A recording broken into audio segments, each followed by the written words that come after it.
morning, Shlog fans. Oh, it's another beautiful day in western Colorado. Amazingly enough, that sun came up again.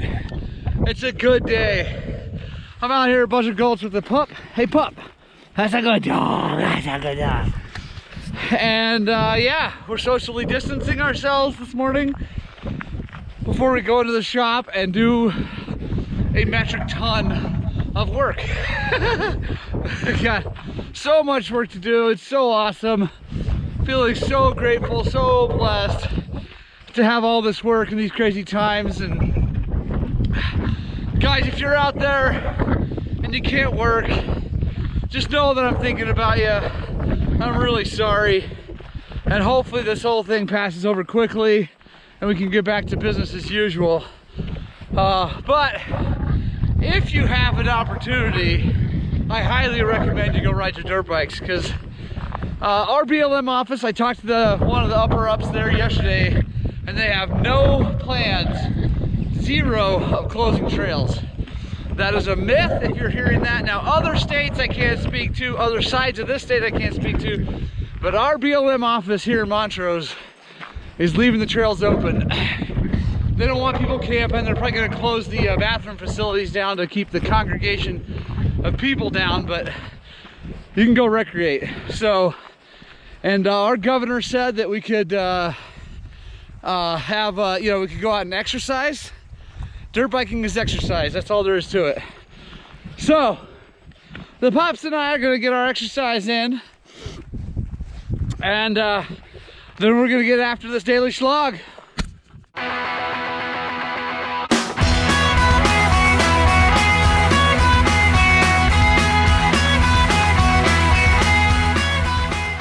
All right, guys, we're at the shop. We have lots of parts and stuff and the things, but I got to do some stuff first. Zach is having fun with the mini bike tire because that's awesome. But first thing I'm going to do is rebuild this shock. This is the one that had the seized up rebound adjuster. There's that. So I got to fix that or screw it back in. But we're going to go ahead and rebuild it. So it's got at least got fresh oil in it, and then he can either find parts later on eBay or something like that. Anyway, save some money. So get that thing done here real fast. I have covered these shocks before, so I'll put a card right up here if you want to watch the in-depth video.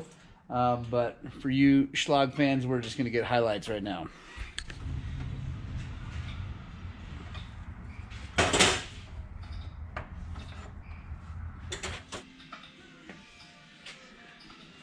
So in looking at this thing, I don't know if you guys are gonna be able to see in there, but it's not awesome. There's some wear, but since he's not fixing the other like serious problem with it, I figure we'll just run with it. I think he just needs to get it done, and he's gonna go back to riding and then sort things out in the end.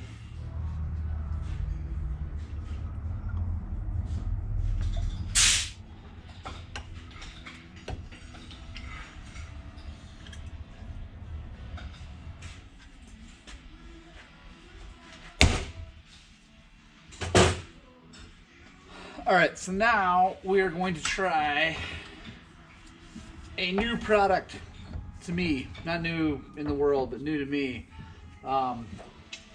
This DRC bleed cup. Thank you, Aoki Gara, for even mentioning it, because honestly, I didn't even know these existed. Yeah, I had honestly no clue that this was a thing. So, from what I understand, I'm going to put it into here, and we're going to bleed this thing, and it should make it a lot easier. So I'm excited. Try that out. This should work great, because this is the hole that you use if you use a vacuum pump. So this should be good. But now we fill this up.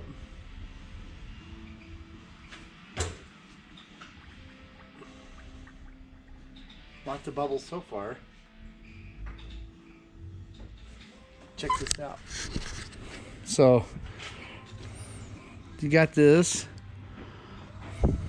So you have this cup full of oil, and even another little bit of oil down here. And you push through. There's some bubbles. Oh yeah, I think.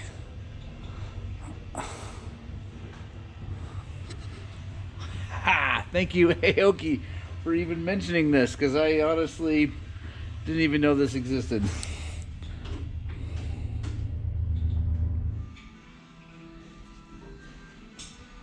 £150. So now, the moment of truth. Let's see if it bled out as well as doing it the other way.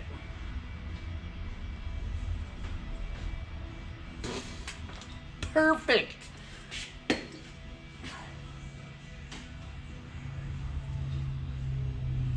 Well, that just got a lot easier. Again, thank you, Aoki Gara, however you pronounce your last name. Thank you so much.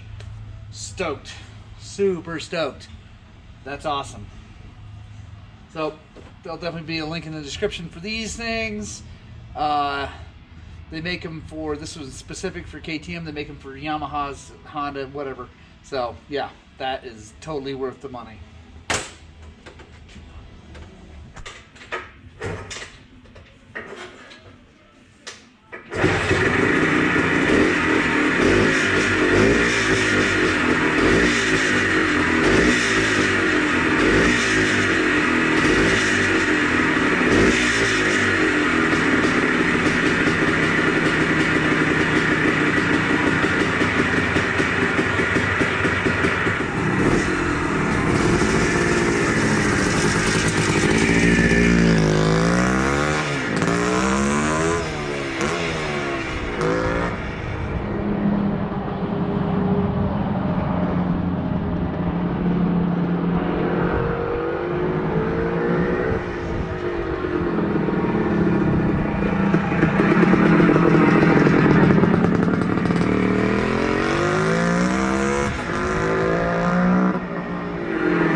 That has got to be one of the coolest things I've ever ridden.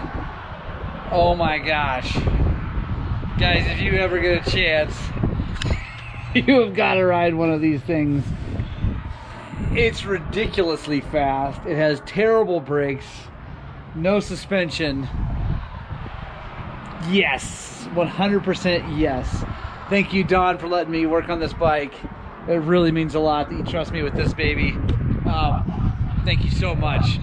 Oh, so cool, so cool, so cool. All right, so the Husqvarna, hands down favorite thing I did this week by a long ways. But also pretty stoked to work on this little guy. It's just a little 65 SX, doing a full service, going through it, changing the oil, which looks like it was a really good thing to do. That's, I mean, it's still red, but it's pretty dirty. Clean the air filter, gonna go through, touch all the spokes, check all the bearings, touch all the nuts and bolts, shock bolts, all that stuff, make sure everything's good. So that this kid is ready to rock and roll for the season. Yeah, pretty excited about that. If I see anything interesting, I'll definitely bring you guys in. Otherwise, I'm just gonna get to work. Also got to clean it. They didn't clean it, and unfortunately it's cold and snowy today, so it's kind of a pain to clean. But yeah, anyway, get to work. This stuff right here, hands down favorite gear oil. 80 weight gear saver. It's really good. And actually, let me have a little story time with you guys. The reason I like that oil and the reason I stick with it now, pretty much no matter what. No matter what any manual or manufacturer suggests, I use that stuff. And here's the reason why. Back in 2011, at the end of 2011, September of 2011, I bought a 2012 300XC It was my first KTM.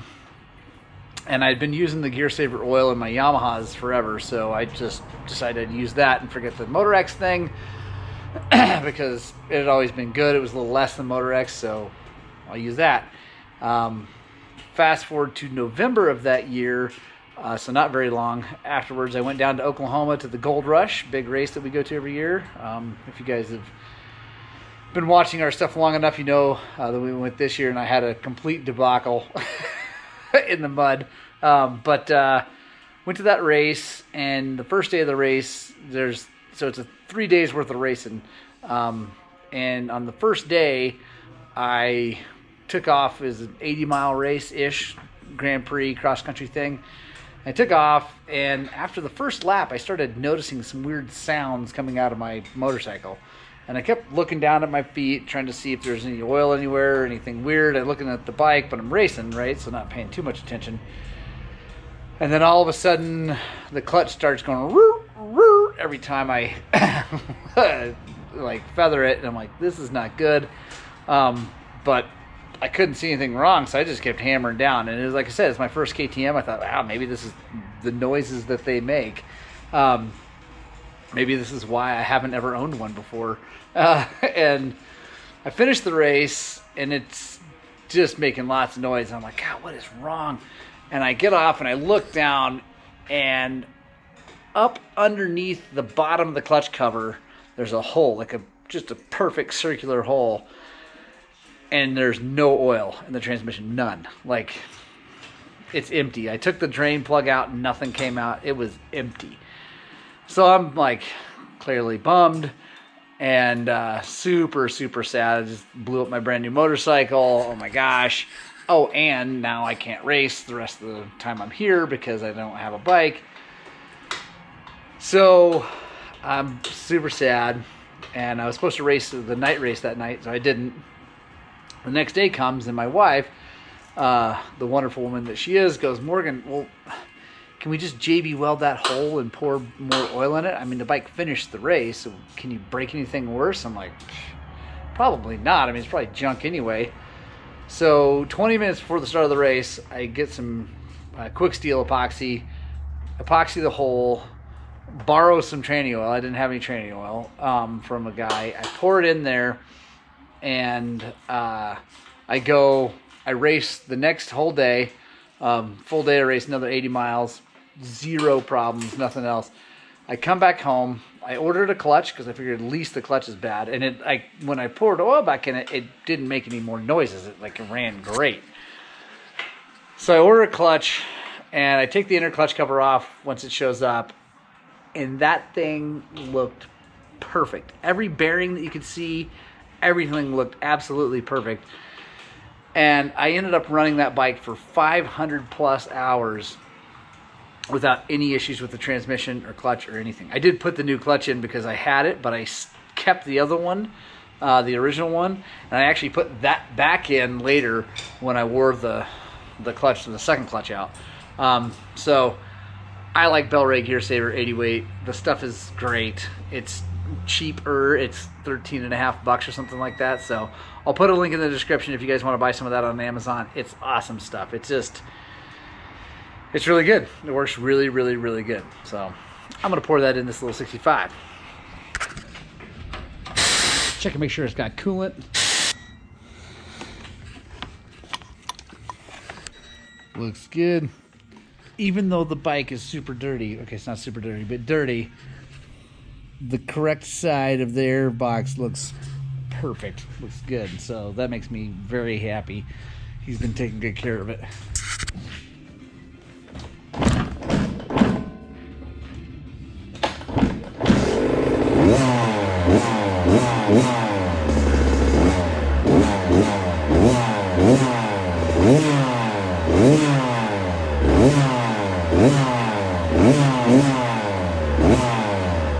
Hey guys, all right, next project, 2012 WR450F.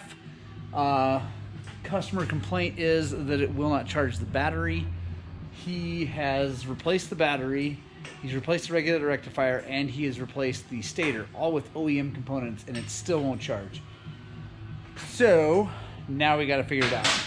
I have a feeling it's a ground issue. I did a little Googling around, and I think we may have a ground issue. So we're going to start by taking the seat and tank off and get down to where we can see the grounds and check all that stuff and see if we can't get this thing fixed, because it's a sweet bike. It's got 1 billion miles on it, but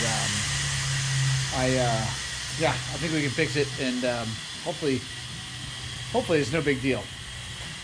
All right, guys, so got the WR in lots of pieces, and I found a couple things. I'm pretty sure I've located the situation. So the way the charging system works on a motorcycle is you've got a stator down here. So the way the charging system works on this motorcycle, and most, but there's obviously differences, but we'll talk about this WR. So there's a stator in here that so there's a flywheel, spins around, coils of wire. They produce electricity. They go up this wire. They go into, well, they come out. These wires are the stator wires that are producing AC volts. Those AC volts go up to this regulator rectifier. This regulator rectifier turns it into DC using diodes and things like that. They regulate it to keep it under a certain voltage, usually 14-ish, 14 and a half. Then they pump that electricity out of the regulator rectifier into this plug right here, and it goes back, and it goes to the battery. And it goes to the battery through one of these wires here, and it reads the voltage to let the regulator rectifier know how much voltage it needs through this little ground wire right here. And you can see it's attached to here. And when I pulled it apart, this had a whole bunch of tape around it. When I took the tape off, I found that it was a non-official connection right here. I'm not sure who did that, but whatever. Okay, it looked okay, but these connectors are just not that great.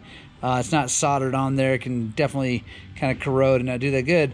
But then as I was moving it and moving it around, I noticed that this connection wasn't doing so good. And then I looked, and sure enough, there's mostly broken wires right there. So it's not awesome. And what I'm thinking, and it's hard to tell for sure, but anyway, it's not that great. So what I'm going to do is I'm going to strip these wires back. I'm going to solder this joint, make it nice and solid, rewrap it, put it all back together, and test it. I already tested it once after I unplugged and replugged this one, and it seems like it's charging just fine. So I'm going to, like I said, resolder that joint and actually get those wires really touching each other really well. Then I'll put a new connector here that's a solder joint, put it all together, test it out, and I think we're going to be good to go. So I'm pretty excited about that. Pretty simple fix, as long as it fixes it. So we'll go from there. So we obviously have it running. Now let's check the charging. So we'll turn our meter to volts DC. That's what that means. We're gonna come over here, put our leads on the battery. We got 13.5 at idle. That's pretty good. I just checked it earlier. When I revved it, it stays up. It doesn't go way up, like into the like 14 and a half or anything like that, but it's definitely staying up and going up. So I think we're good to go. I think that connection was just no good, and just it couldn't read the battery voltage, so it wasn't putting the right amount of voltage to the battery. So I think we should be good to go. Pretty excited about that. Like I said, it's a pretty easy fix.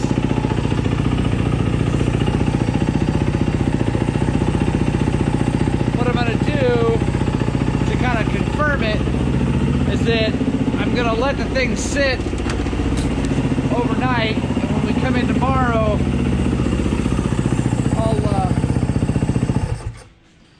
tomorrow, I'll check it again, make sure everything does exactly what it's supposed to do, and then I'll give the guy a call. I'll probably call him right now, actually kind of give him the heads up that I think I got it sorted out. he doesn't live anywhere near here, so he's not going to run down and get it. But yeah, we'll check it in the morning, make sure everything is good. Just about done for the day, guys. So I got to start pushing things in here, and then we'll hit you with the outro. All right, on guys, another awesome day at the shop. Got tons of stuff done. So stoked on the Husqvarna. Yeah, it's great stuff, guys. Tomorrow's gonna be another good one. No riding tomorrow morning, so it'll be just a work day Shlog. But again, I love you guys. Thank you so much for watching. If you think we've earned it, go ahead and hit that subscribe button and get out, spread the gospel of two wheels, and please, for goodness sakes, you seriously have to find some time to ride your dirt bikes.